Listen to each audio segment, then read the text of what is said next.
ഡിസംബറിൽ Christmas exam നടക്കോ ഇല്ലയോ? അതെന്താണ് സാർ അങ്ങനെ ഒരു വർത്താനം? അതായത് ഡിസംബറിലാണല്ലോ സാധാരണ ക്രിസ്മസ് എക്സാം നടക്കുന്നത്. യെസ്, സാധാരണ അങ്ങനെ തന്നെയാണ്. പക്ഷേ സാധാരണ നടക്കുന്നതിലും അപ്പുറത്തേക്ക് മറ്റൊരു കാര്യം കൂടി വന്നിട്ടുണ്ട്. അതായത് എക്സാമിനേക്കാളും കുറച്ച് വലിയൊരു കാര്യം. അതാണ് നമ്മുടെ എലക്ഷൻ. തദ്ദേശ സ്വയംഭരണ തെരഞ്ഞെടുപ്പ് വരാണ്. അതായത് നമ്മുടെ പഞ്ചായത്ത് ഇലക്ഷൻ ഇല്ലേ, ആ സംഭവം തന്നെയാണ്. എന്നാണ് പഞ്ചായത്ത് ഇലക്ഷൻ?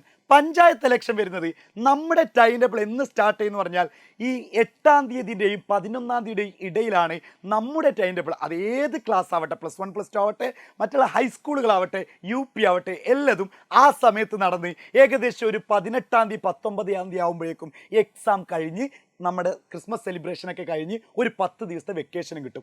എന്നാൽ അതിൽ നിന്നൊരു ചെറിയൊരു മാറ്റം വന്നിട്ടുണ്ട്. ചെറുതൊന്നല്ല, ശരിക്കും വലിയൊരു മാറ്റം തന്നെയാണ്. അതായത് 2 ഘട്ടങ്ങളിലായിട്ടാണ് നമ്മളിവിടെ എലക്ഷൻ നടക്കുന്നത്. സാധാരണ കേരളം മുഴുവനും ഒറ്റ ദിവസം എലക്ഷൻ നടക്കും. അതിൽ നിന്ന് മാറ്റം വന്നിട്ടുണ്ട്.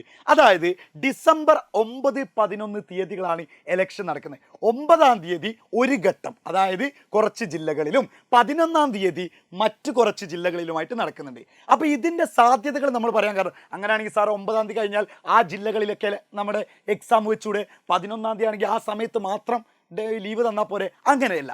അതായത് നമ്മുടെ പല സ്കൂളുകളായിരിക്കും ബൂത്ത്. എന്താണ് ഈ ബൂത്ത് എന്ന് പറയുന്നത്? അതായത് നമ്മൾ പോയിട്ട് വോട്ട് ചെയ്യാൻ പോവല്ലേ, ഈ വോട്ട് ചെയ്യാൻ പോകുന്ന സ്ഥലത്ത് ഒരു പക്ഷേ 2 ദിവസം മുമ്പെങ്കിലും ലീവ് ഉണ്ടാവും. അതായത് ഇതിൻ്റെ ക്രമീകരണങ്ങൾ, കുറേ സംഭവങ്ങളൊക്കെ, എക്യുപ്മെൻറ്റ്സും കാര്യങ്ങളൊക്കെ കൊണ്ടുവെക്കണമല്ലോ, എസ്കോട്ട് കാര്യങ്ങളൊക്കെ ഉണ്ടാവും. പിന്നെ അത് മാത്രമല്ല, എലക്ഷൻ വോട്ട് എണ്ണുന്നത് ശരിക്കും ഒരു 15 ദിവസം അല്ലെങ്കിൽ 1 മാസമൊക്കെ നീണ്ടു നിൽക്കാറുണ്ട്. പക്ഷേ പഞ്ചായത്ത് ഇലക്ഷൻ്റെ ഒന്നും അങ്ങനെ നീണ്ടു നിൽക്കാറില്ല. എന്നാലും എലക്ഷൻ കഴിഞ്ഞ് 3 ദിവസം കഴിയുമ്പോഴേക്കും, അതായത് 11-ാം തീയതി കഴിഞ്ഞു 13-ാം തീയതി, 3 ദിവസമില്ല 2 ദിവസം കഴിയുമ്പോഴേക്കാം, പിന്നെ 13-ാം തീയതി കഴിഞ്ഞ് 14-ാം തീയതി ഞായറാഴ്ചയാണ്. ഇവിടെ ശനിയാഴ്ചയാണ് ഈ 13-ാം തീയതി വരുന്നത്.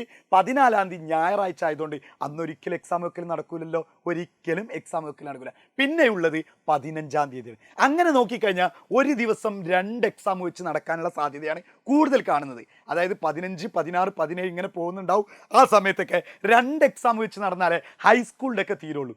അല്ല എന്നുണ്ടെങ്കിൽ കുറേ കാലം അല്ലെങ്കിൽ കുറേ വർഷങ്ങൾക്ക് മുമ്പ് ഇങ്ങനെ ഒരു ഉണ്ടായെന്ന് എൻ്റെ ഓർമ്മ ശരിയാണെങ്കിൽ, തെറ്റുണ്ടെങ്കിൽ ക്ഷമിക്കണം. അതായത് കുറച്ച് എക്സാമുകൾ ഈ സമയത്തും, പിന്നെ വെക്കേഷൻ കഴിഞ്ഞിട്ട് ബാക്കി, ഇപ്പോൾ വെക്കേഷൻ കഴിഞ്ഞത് 1-ാം തീയതി 2-ാം തീയതി ഒക്കെ ആണെങ്കിൽ 2-ാം തീയതി മറ്റൊരു ലീവ് ഉണ്ട്. അപ്പോൾ ആ ഒരു ആഴ്ചയിൽ കുറച്ച് എക്സാം നടക്കും.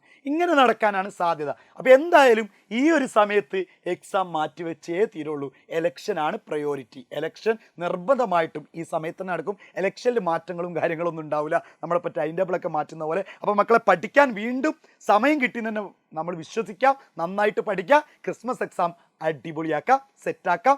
നമ്മൾ എജുപോർട്ട് നിങ്ങളെ കൂടെ തന്നെ ഉണ്ട്. ചാനലൊക്കെ ഫോളോ ചെയ്യാത്തവരാണെങ്കിൽ ഇതൊക്കെ എന്ത് ചെയ്യുക, ഒന്ന് സബ്സ്ക്രൈബ് ഒക്കെ ചെയ്ത് വെച്ചോളൂ. സെറ്റാക്കാം. ഹാപ്പി.